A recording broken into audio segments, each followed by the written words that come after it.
आप देख रहे हैं जेएमडी न्यूज और मैं हूं आपके साथ शुभांगी पांडे। आप सभी को अन्नकूट उत्सव की हार्दिक शुभकामनाएं। आज अन्नकूट का उत्सव है और इस पर बातचीत के लिए आज हमारे साथ स्टूडियो में मौजूद है पंडित दीपक कृष्ण जी। पंडित जी, बहुत बहुत स्वागत है आपका। राधे राधे, आपका भी बहुत बहुत आभार।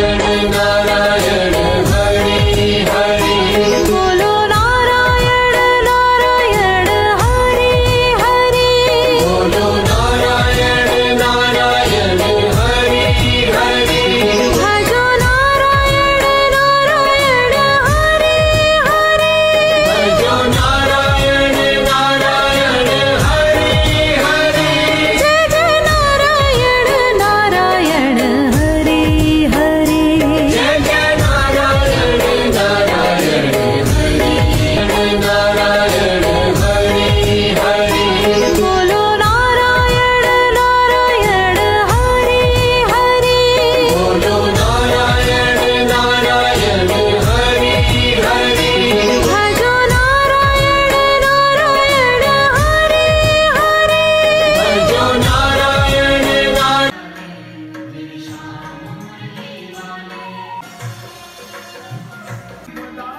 तो जैसा कि आज गोवर्धन पूजा का त्योहार है और केवल गोवर्धन में ही नहीं, केवल ब्रज में नहीं बल्कि पूरे भारत में से बहुत ही उत्साह के साथ मनाया जाता है। तो पंडित जी, सबसे पहले आपसे जानना चाहते हैं कि आखिर गोवर्धन पूजा मनाई क्यों जाती है? सर्वप्रथम ये जो गोवर्धन महाराज हैं जी, ये द्रोणाचल पर्वत के पुत्र हैं गोवर्धन जी महाराज। और गोवर्धन पूजा तब से प्रारंभ हुई जब से भगवान कन्हैया जी के द्वारा इनका पूजन प्रारंभ कराया गया। त्रेता युग में जिस समय भगवान राम रूप में अवतार लेकर के आए और समुद्र पर सेतु बंध का कार्य चल रहा था, तब हनुमान जी महाराज को बड़े बड़े पर्वतों को लेकर के आने का आदेश हुआ कि आप जाएं और बड़े बड़े पर्वतों को लेकर के आएं जिससे समुद्र पर सेतु का निर्माण किया जा सके। हनुमान जी महाराज बड़े बड़े पर्वतों को लेकर के आ रहे थे। जब हनुमान जी महाराज ने गोवर्धन पर्वत को उठाया और जैसे ही लेकर के चलने को तैयार हुए, आकाशवाणी हुई कि हनुमान, अब समुद्र पर सेतु का कार्य पूरा हो गया है, अब किसी प्रकार के पर्वत की कोई आवश्यकता नहीं। हनुमान जी ने उसी स्थान पर गोवर्धन पर्वत को पुनः रख दिया। इस घटना को देख करके गोवर्धन महाराज बहुत दुखी हुए, विचार करने लगे कि अगर मैं भी जाता तो राम जी के चरण मुझे भी प्राप्त होते। तब भगवान ने गोवर्धन महाराज को आशीर्वाद दिया था, आप चिंता न करें, इसके बाद जब द्वापर युग आएगा और मैं कृष्ण रूप में आऊंगा तो मैं स्वयं आकर के आपके ही ऊपर ब्रजमंडल में विचरण करता हुआ आपका पूजन स्वयं भी करवाऊंगा और आपका पूजन सबके ब्रजवासियों के द्वारा संपन्न कराऊंगा। गोवर्धन पूजा इंद्र के कारण प्रारंभ हुई। भगवान जिस समय गोवर्धन की पूजा प्रारंभ करवाते हैं, सारे के सारे ग्वाल बाल उस दिन इंद्र की पूजा करते थे। देवराज इंद्र की पूजा करते थे। जब ये बात भगवान कन्हैया को पता लगी तो कन्हैया जी ने अपने पिता बाबा नंद से कहा, बाबा आप गोवर्धन महाराज की पूजा करें, क्योंकि वास्तव में हमारी भारतीय संस्कृति का प्राचीन धन गोवर्धन ही है। गोवर्धन के कई रूप हैं। एक जो गोवर्धन पर्वत के रूप में हमको आपको दृष्टिगोचर होता है, और दूसरा गोवर्धन अर्थात जो गौ है वही हमारा धन है। भगवान गिरिराज गोवर्धन की पूजा प्रारंभ कराने के लिए जब तैयार हुए तो बाबा नंद ने प्रश्न कर दिया, हे कन्हैया, आप कहते हैं कि हम गिरिराज गोवर्धन की पूजा करें, लेकिन हमें जीवन में सुख देने वाला तो देवराज इंद्र है। नंद बाबा कहते हैं, इंद्र की हम पूजा करते हैं, इंद्र मेघों को आदेश देते हैं, मेघ जल बरसाते हैं जिससे हरी हरी घास होती है। उस घास को खा करके हमारी गाय दूध देती है जिससे हम प्रसन्न होते हैं। यहां पर भगवान कन्हैया के द्वारा एक बहुत सुंदर सूत्र दिया गया। भगवान कन्हैया कहते हैं, जीवन में हमें जो भी प्राप्त होता है, कर्मणा जायते जंतु कर्मणैव विलीयते। जीवन में हमें जन्म भी अपने कर्मों के अनुसार मिलता है और हमारी मृत्यु भी अपने कर्मों के अनुसार ही होती है। जन्म और मृत्यु के बीच में सुखम दुखम भयम क्षेमम कर्मणे वा विपद्यते, लाभ हानि जय पराजय ये सब हमारे कर्मों का ही फल है। सारे के सारे ब्रजवासियों ने, बाबा नंद ने कन्हैया की बात को मान करके गिरिराज महाराज का पूजन प्रारंभ कर दिया। गिरिराज जी की पूजा प्रारंभ हुई। ये बात जब इंद्र को पता लगी तो इंद्र को क्रोध आया। इंद्र को जब क्रोध आया है तो इंद्र ने सामवर्तक नाम के मेघों को आदेश दे दिया। ये सामवर्तक नाम के मेघ तब बरसते हैं जब कहीं प्रलय आनी होती है। गणम सावर्तकम नाम मेघानाम चांतकारिणम। सामवर्तक नाम के मेघ आए हैं और मेघों ने आकर के पूरे के पूरे ब्रजमंडल को आच्छादित कर लिया। जोरदार बिजलियां गरजने लगी, आकाश से हाथी की सूंड के बराबर मोटी मोटी जल की धाराएं गिरने लगी। सारे के सारे ग्वाल बाल डर गए हैं और तब भगवान कन्हैया जी ने ग्वाल बालों के साथ में जाकर के गिरिराज महाराज को प्रणाम किया और अपने बाएं हाथ की सबसे छोटी अंगुली पर गिरिराज पर्वत को धारण किया है, जिस कारण मेरे परमात्मा भगवान कृष्ण का एक नाम पड़ा गिरधारी। और यहीं से गिरिराज पूजन की परंपरा प्रारंभ हो गई। पंडित जी, आपसे जानना चाहेंगे कि कहा जाता है कि इंद्र को घमंड हो गया था, जिसके बाद से ये पूरी लीला हुई, तो आखिर इंद्र को घमंड किस बात का हुआ था? इंद्र को देवराज होने का घमंड था जी। इंद्र को लगता था सारे देवताओं का राजा मैं हूं, इस कारण वो अपने को सर्वोपरि समझने लगा था। इंद्र का घमंड चूर करने के लिए ही भगवान ने गिरिराज जी की पूजा कराई थी। जी। वर्तमान परिवेश में देखें तो भगवान ने जो गिरिराज जी की पूजा कराई, इसके पीछे कई कारण छिपे हुए। क्योंकि परमात्मा की जो भी लीला होती है उसमें कुछ कारण हमें सामने से दिखाई देते हैं जी। और कुछ कारण होते हैं जो छुपे हुए होते हैं। भगवान ने गिरिराज जी की पूजा कराई, उसका एक कारण इंद्र का मान भंग करने के लिए।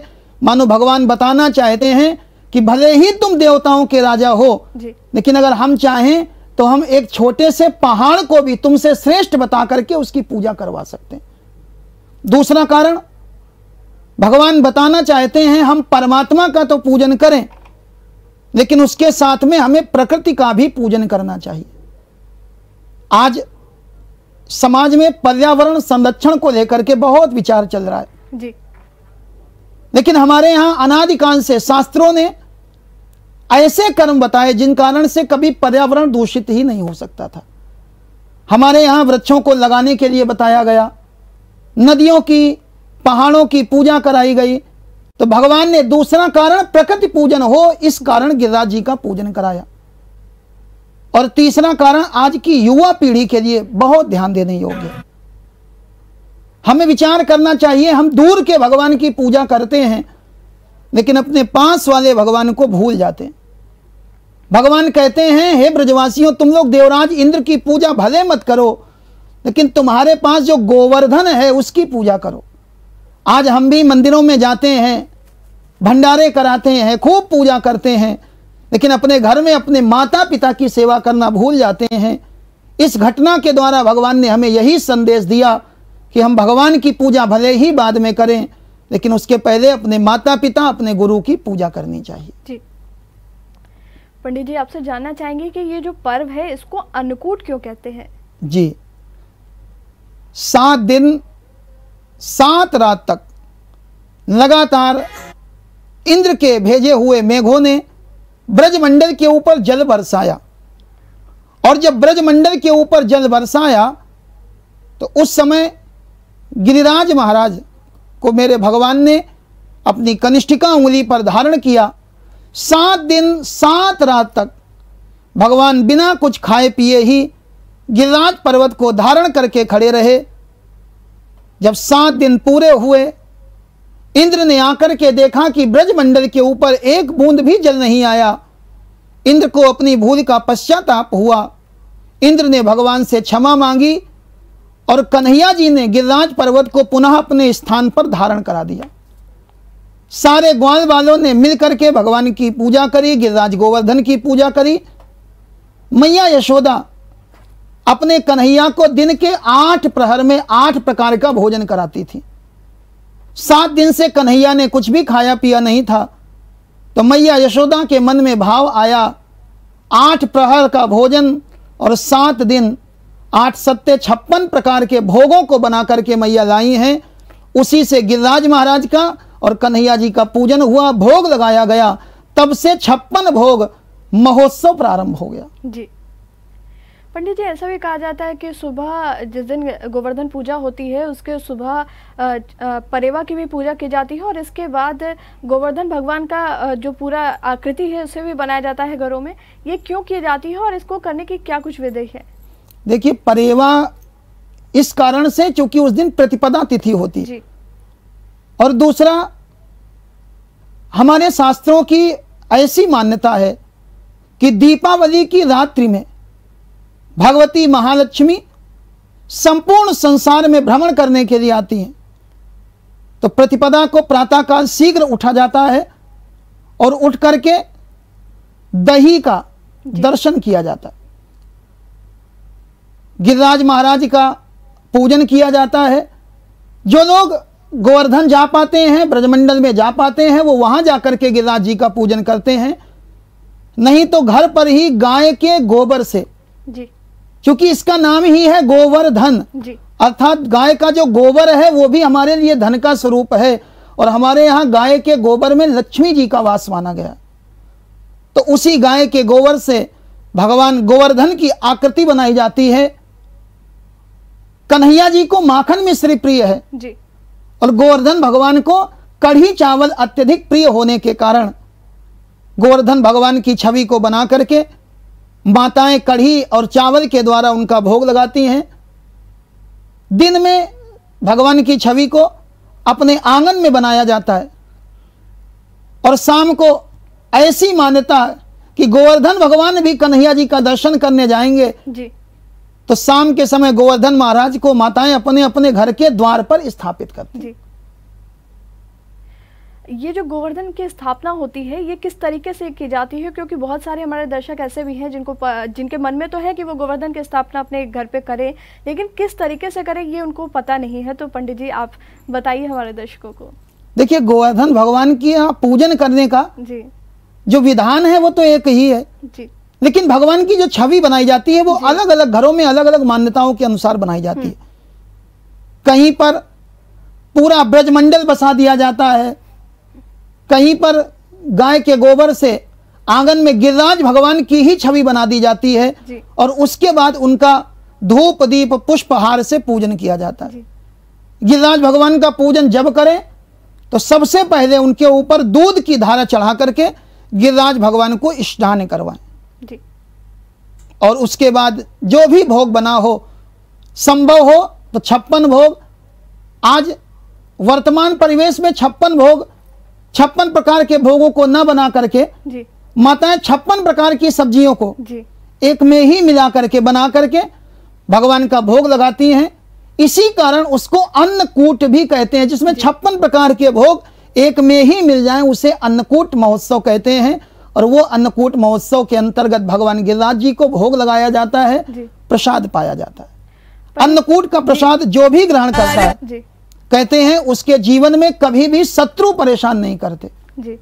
जैसे भगवान ने इंद्र का मान भंग किया था, ऐसे ही उस व्यक्ति के जीवन के जितने शत्रु होते हैं उनका मान अपने आप भंग हो जाता है, और उनके छल कपट का कोई भी प्रभाव उस प्राणी पर नहीं पड़ता जो गिरिराज जी का पूजन करता है, गिरिराज जी का भोग प्रसाद पाता है। जी पंडित जी, जिस तरीके से हमारे जब घरों में पूजा होती है तो अगर किसी देवी देवता की स्थापना होती है तो घर के अंदर की जाती है, लेकिन गोवर्धन भगवान जो है उनको बाहर स्थापित किया जाता है, इसके पीछे क्या वजह है? नहीं, दिन में जो पूजा होती है वो हम लोग अपने घर के आंगन में अंदर ही करते हैं, लेकिन सायंकाल के समय उन्हीं के स्वरूप को हम लोग अपने घर के बाहर स्थापित करते हैं। ऐसी मान्यता है कि गिरिराज महाराज भी कन्हैया जी का दर्शन करने के लिए अपने स्थान से ब्रजधाम को प्रस्थान करते हैं।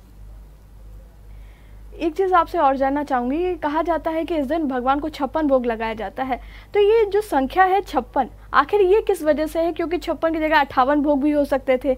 ऐसा क्या इनका कृष्ण जी से संबंध है इस अंक का? जी जी, इस अंक का संबंध, आज 56 का अंक बहुत प्रचलित हो गया जी।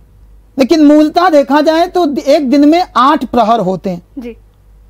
और 7 दिन तक गिरिराज भगवान को कन्हैया जी ने धारण किया। जी। 7 दिन तक कुछ भी नहीं खाया पिया, इसलिए 7 दिन का 8 प्रहर का भोजन एक साथ, अगर 8 को आप 7 में गुणा करेंगे तो 56 ही आएगा। जी।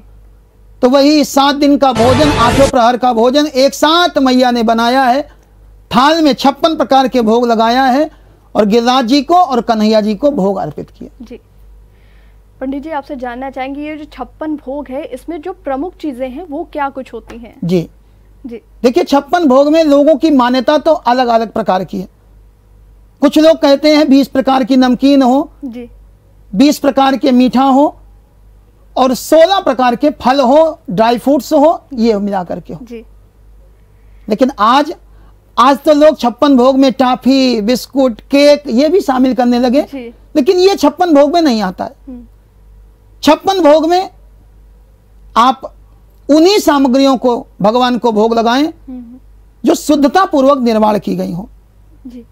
56 भोग में सबसे पहले भगवान को नमकीन भोग लगाया जाता है। बेसन की बनी हुई नमकीन, जी। मैदे की बनी हुई नमकीन, इनका भोग लगाया जाता है। उसके बाद भगवान को मीठा खिलाया जाता है, फल खिलाए जाते हैं और अंत में भगवान को लौंग इलायची युक्त जी। तांबूल अर्पित किया जाता है। जी। पंडित जी, आपसे जानना चाहेंगे कि वैसे तो ये जो पर्व है ये पूरे देश में बड़े धूमधाम से मनाया जाता है, लेकिन मथुरा में इसको किस तरीके से मनाया जाता है? देखिए, ब्रजमंडल में जी। संपूर्ण घरों में जी। इस पर्व को बहुत ही उल्लास के साथ मनाया जाता है और हर घर में भगवान के 56 प्रकार के भोग लगा करके भगवान की पूजा की जाती है। आज के दिन गिरिराज जी की परिक्रमा करने का भी बहुत महत्व होता है। पूरे भारतवर्ष से ही नहीं अपितु संसार के प्रत्येक देश से लोग आज के दिन गिरिराज महाराज की परिक्रमा करने आते हैं। जी। और गिरिराज महाराज की परिक्रमा करके दूध की धार चढ़ाते हुए उनको 56 भोग अर्पित करते हैं। पंडित जी, जिस तरीके से कहा जाता है कि कई कथाओं में भी होता है और लोगों के मुंह से भी काफ़ी ये बात सुनी जाती है कि गोवर्धन की जो परिक्रमा होती है, अगर आप उसको पूरा नहीं करते हैं तो भगवान कृष्ण के दर्शन अधूरे होते हैं। तो हमारे दर्शकों को बताइए कि किस तरीके से गोवर्धन की पूजा करनी चाहिए और किन बातों की जो है सावधानियां भी बरतनी चाहिए। देखिए, वैसे तो भगवान की पूजा आप कैसे भी करें, भावो ही विद्यते देवो जी। तस्मात् भावो ही कारणम। लेकिन भगवान की पूजा 2 प्रकार की होती है, एक होती है सकाम पूजा और दूसरी होती है निष्काम पूजा। जी। सकाम पूजा वो होती है जिसमें हमें कुछ कामनाएं भगवान से होती हैं और हम उन कामनाओं के लिए भगवान की पूजा करते हैं। और दूसरी होती है निष्काम भाव की पूजा, जिसमें एक ही कामना छिपी होती है कि हे प्रभु, आपके चरणों में हमारा प्रेम, हमारी प्रीति कैसे बढ़े। तो जो निष्काम पूजा है वो तो आप कैसे भी कर सकते हैं, किसी भी प्रकार भगवान की पूजा करें, भगवान सदैव आपका कल्याण ही करने वाले। लेकिन जिनके मन में सकाम पूजा का भाव होता है, ऐसे लोगों को पूजा करते समय, गिरिराज जी की परिक्रमा करते समय बहुत सावधानी रखनी चाहिए। जी। सबसे पहले गिरिराज महाराज की परिक्रमा जब भी करें तो आप नंगे पांव करें। जी। बहुत सारे लोग ये तर्क देते हैं कि हम चमड़े की नहीं, रबड़ की चप्पल पहन करके करते नहीं। गिरिराज भगवान की परिक्रमा जब भी करें तो नंगे पांव करें। परिक्रमा करते समय विशेष ध्यान देने की बात यह होती है कि उस समय हम अपने मन को सांसारिक बातों में न लगा करके मन में अगर गुरु के द्वारा कोई मंत्र प्राप्त है तो उस मंत्र का जप करें, अथवा श्री कृष्ण शरणम ममः इस मंत्र का आप जप करें तो आपकी जो यात्रा है, आपकी जो परिक्रमा है, उसका आपको पूर्ण फल प्राप्त होता है। जी। तीसरा, यात्रा करते समय, परिक्रमा लगाते समय शुद्धि अशुद्धि का भी बहुत विचार करें। जूठे मुंह किसी भी प्रकार का धूम्रपान करते हुए यात्रा न करें। भगवान के चरणों में प्रीति रखते हुए जब आप परिक्रमा लगाते हैं तो आपकी वही परिक्रमा आपके लिए पूजा बन जाती। जी पंडित जी, एक चीज़ जानना चाहेंगे आपसे कि कई बार ऐसा देखा भी जाता है और काफ़ी लोग अलग अलग तरीके से परिक्रमा करते हैं, कुछ साष्टांग तरीके से करते हैं, तो क्या इसके भी अलग अलग विधान हैं? जी जी दंडवती परिक्रमा, जिसको हम लोग साष्टांग परिक्रमा करते हैं, जी हमारे ब्रज के संतों की ऐसी मान्यता है कि जो जितनी ज्यादा दंडवती परिक्रमा गिरिराज भगवान की अथवा वृंदावन धाम की लगा लेता है, जी उसको उतनी ही जल्दी भगवान वहां का वास दे देते हैं, अर्थात वहीं निवास करने की आज्ञा दे देते हैं, क्योंकि ब्रज मंडल में वही निवास कर पाता है जिसके ऊपर भगवान की कृपा होती है। तो दंडवती परिक्रमा बहुत सारे लोग अपनी कामनाओं की पूर्ति के लिए भी लगाते हैं। जो लोग मनौती मानते हैं कि हे प्रभु हमारी ये कामना पूरी होगी तो हम दंडवती परिक्रमा लगाएंगे, वो कामना पूरी होने पर वो परिक्रमा लगाते हैं। और कुछ लोग ब्रज में वास मिले इस कामना के साथ भगवान की दंडवती परिक्रमा देते हैं। जी पंडित जी, कहा जाता है जो ब्रज की रज है उसमें काफ़ी जादू होता है और लोगों के जो असाध्य रोग भी होते हैं वो उससे ठीक हो जाते हैं, तो इसके पीछे कितनी सच्चाई है? देखिए, जो ब्रज की रज है, जी ब्रज की रज की महिमा वेद और शास्त्र भी गा नहीं पाए।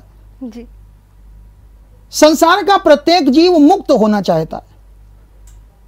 एक बार मुक्ति महारानी जो संसार के प्रत्येक जीव को मुक्त करने वाली हैं, जी वो गोलोक धाम में भगवान कन्हैया के सामने उपस्थित हुई और भगवान कन्हैया से पूछा कि हे प्रभु, मैं सारे संसार को मुक्त करने वाली मुक्ति महारानी, मैं कब मुक्त होंगी?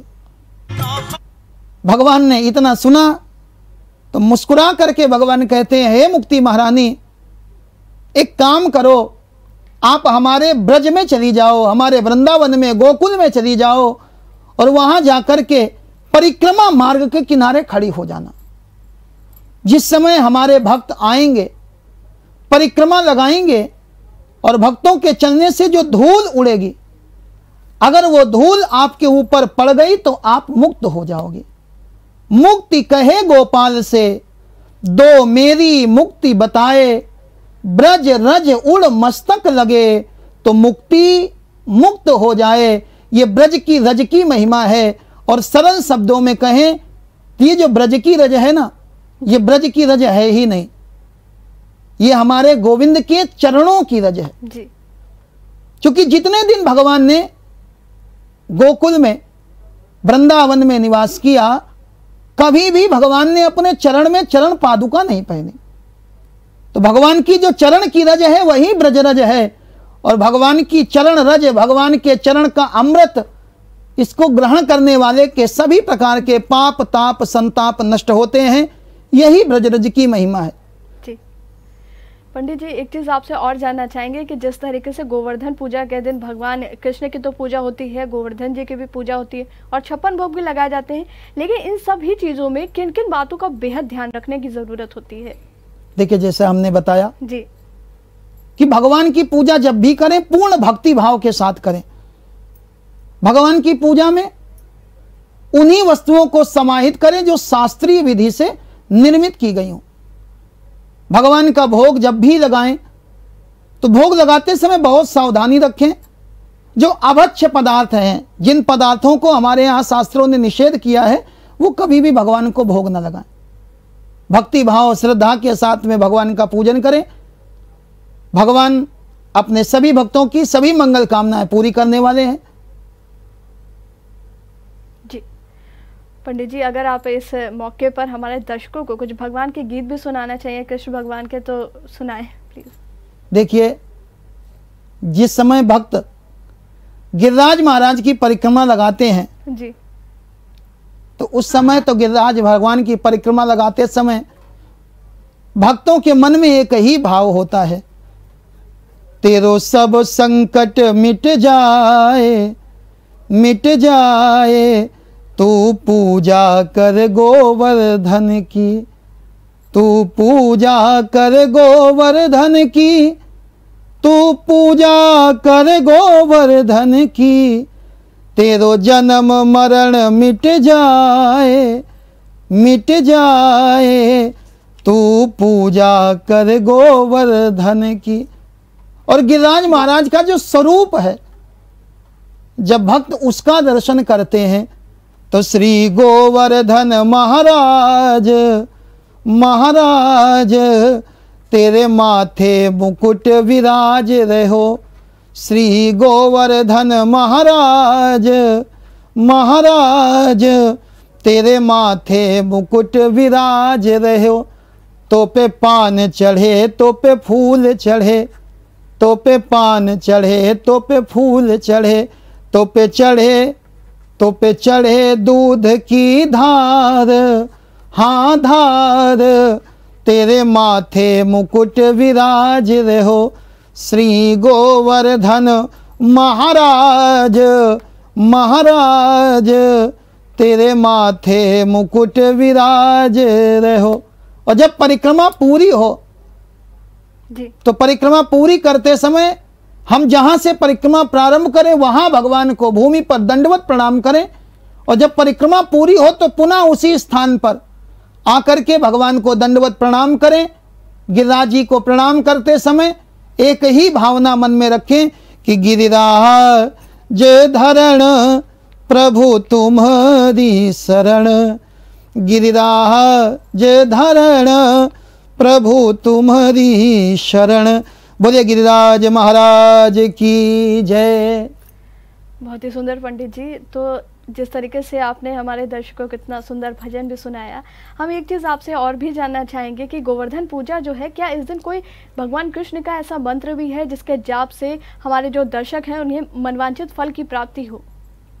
देखिए, गोवर्धन पूजा में जी एक ही मंत्र जपे, श्री कृष्ण शरणम ममः।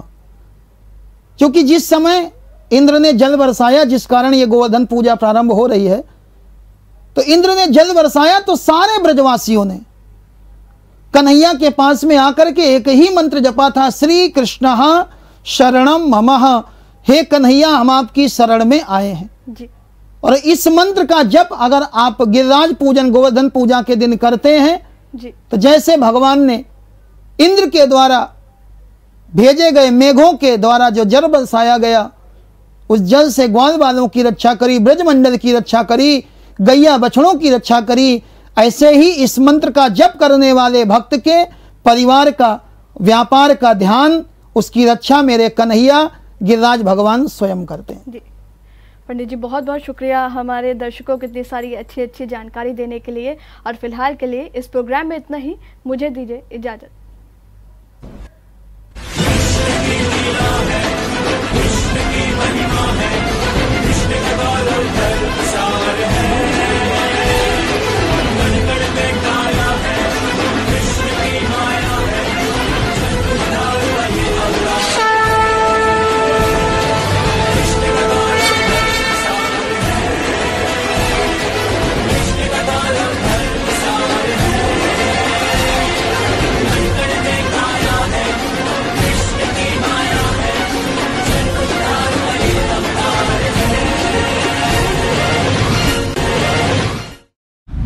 अगर आपको हमारा वीडियो पसंद आया हो तो हमें लाइक करें, सब्सक्राइब करें और ज्यादा से ज्यादा शेयर करें। और हाँ, बेल आइकॉन दबाना ना भूलें ताकि हर खबर का अपडेट आप तक पहुंचे तुरंत।